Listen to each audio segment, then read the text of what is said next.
What is a manufacturer's representative? In this brief presentation, we'll review the basics.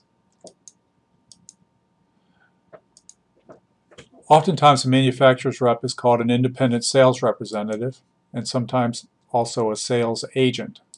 Basically, a manufacturer's rep is the outside salesperson or an outside company that does marketing and sales on behalf of another manufacturer or vendor. The commission rates are usually varied. They can be as low as 1% and quite high, 70, 80% for some things. Typically, they range in the 10 to 25% range. There is a national organization for manufacturer reps.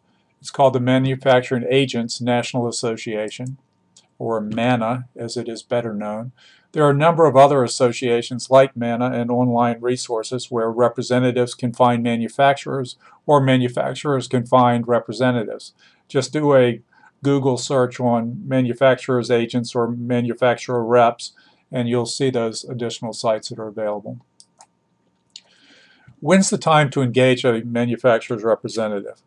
Well, typically it's when the manufacturer lacks a sales force of their own. That's often the case. It's a company sometimes that is very good at inventing or manufacturing, but they don't really have at this point in the early stage of the company a dedicated marketing and sales force. And so they engage a manufacturer's rep, either an individual or a company, to do the marketing and sales on their behalf.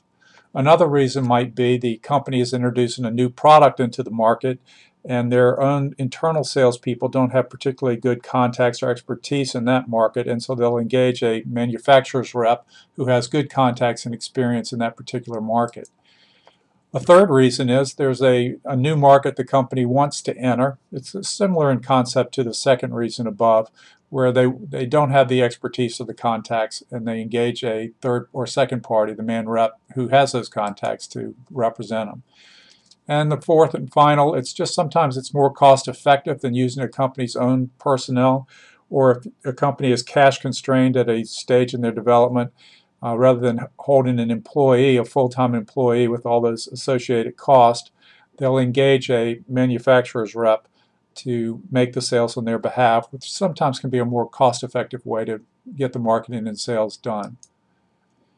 The basic terms of engagement do vary. Often it starts with a commission.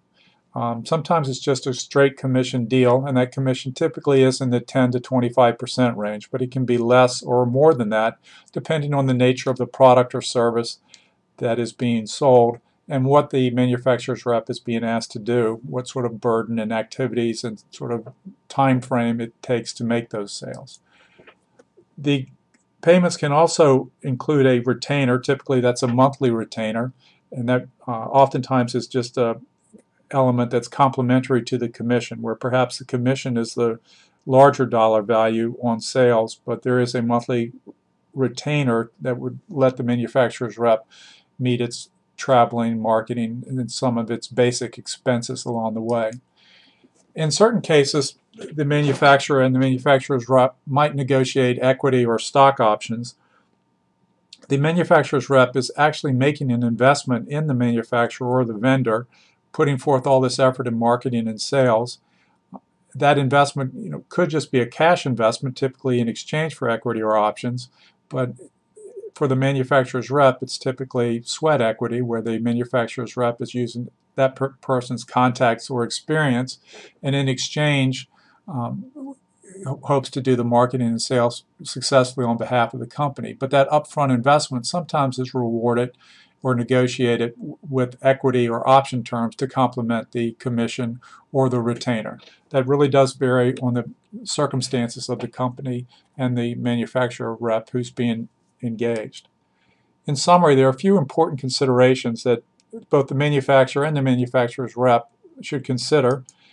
You want to have the right fit. So there needs to be a few meetings and discussions and dialogue just to make sure the manufacturer and the sales rep are on the same page, that they have the right chemistry, they have the right mindset and the right view, and they work well together. The right fit is an important thing.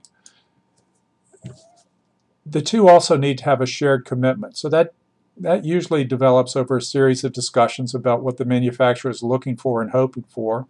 And the manufacturer's rep will also talk about his or her particular circumstances, and then they'll talk about where they hope to go, what they hope to achieve in working together, and defining a shared commitment, making sure that's clear. Which brings us to our final point. Always get the terms in writing. It's very easy to put an agreement in place. There, the national organizations like MANA have some templates to work from, but always get the terms in writing, agreed to by both parties. That clarifies things. It brings a little comfort and security about what sort of commitment has been made, and to make sure that commitment is clear to both parties. If you'd like more information on a manufacturer's rep, you can visit the website engedi.biz. The link is shown below, engedi.biz.